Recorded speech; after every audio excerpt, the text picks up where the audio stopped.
Hello friends, welcome to mom's kitchen Banu. இன்றைக்கி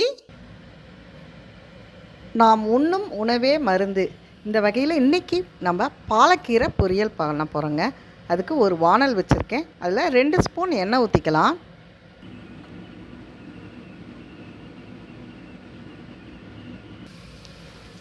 ரெண்டு பெரிய வெங்காயம் பொடியாக கட் பண்ணி வச்சுருக்கேன். இதை சேர்த்துக்கலாம்.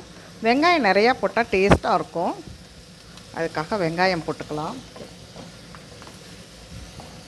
நல்லா வெங்காயம் நல்லா வதக்கட்டும்.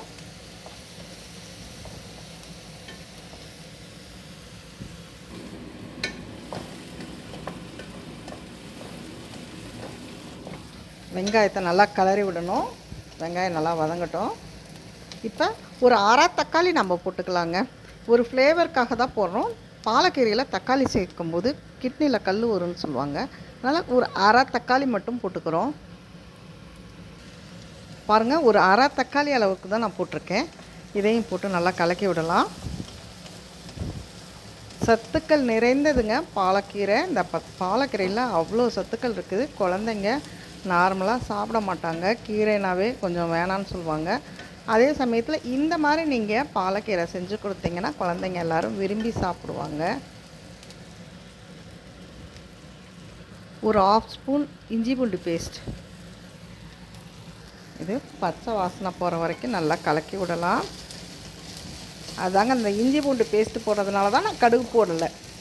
இந்த இஞ்சி பூண்டு பேஸ்ட் போட்டு இது பண்ணுறதுக்காக தான் நல்லாயிருக்கும். இந்த மாதிரி செய்யும்போது ஃப்ளேவர் நல்லாயிருக்கும், நல்லா டேஸ்ட்டாக வரும்.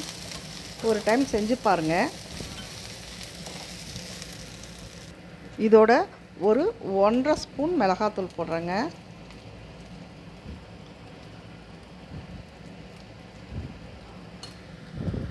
நான் எங்கள் வீட்டில் இருக்க காரத்துக்கு தகுந்த மாதிரி போடுறேன். நீங்கள் எந்த அளவு கீரையோ அதுக்கு தகுந்த மாதிரி காரத்துக்கு போட்டுக்கோங்க.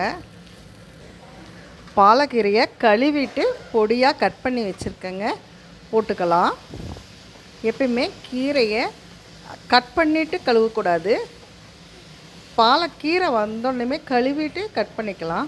கட் பண்ணும்போது நம்ம கட் பண்ணிவிட்டு கழுவும்போது அதோடய சத்துக்கள் எல்லாம் வீணாகும்.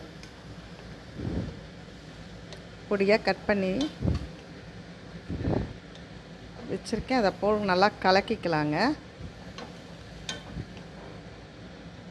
நம்ம இதில் பெருசாக நம்ம தண்ணி ஊற்ற வேண்டியதில்லை.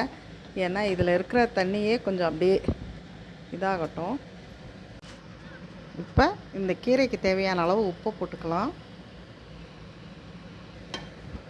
கலக்கி விட்டு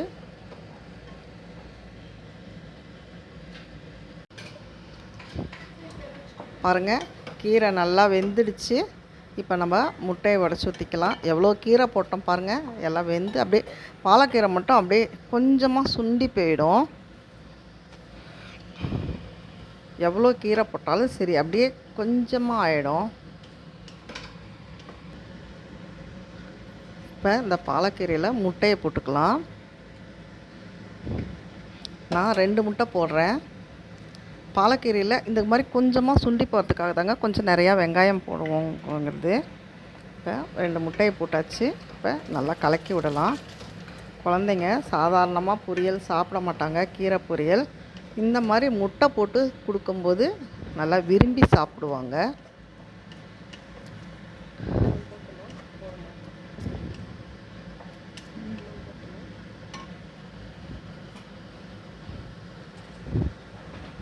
நான் 2 முட்டை போட்டேன். கொஞ்சம் பத்தாத மாதிரி இருக்குது. அதனால் இன்னும் ஒரு முட்டை கூட நான் உடச்சி போட்டுக்கிறேன்.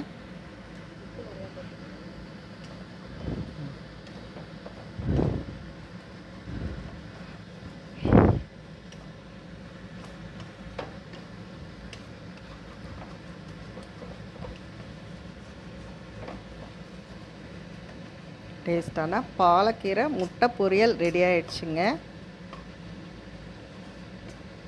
இந்த பாலக்கீரையில் நிறையா இரும்பு சத்துக்கள் நிறைய உள்ளதுங்க. இது கண் பார்வையை மேம்படுத்துகிறது. விட்டமின் ஏ சக்தி அதிகமாக உள்ளதால் கண் பார்வையை மேம்படுத்துகிறதுங்க. இந்த பாலக்கீரையில் அதிகப்படியான நார்ச்சத்துக்கள் உள்ளதால் குடல் புற்றுநோய் வராமல் தடுக்கிறதுங்க. இந்த வீடியோ பிடிச்சிருந்தா லைக் பண்ணுங்கள், ஷேர் பண்ணுங்கள், சப்ஸ்கிரைப் பண்ணுங்கள். மறக்காமல் பெல் பட்டன் கிளிக் பண்ணுங்கள்.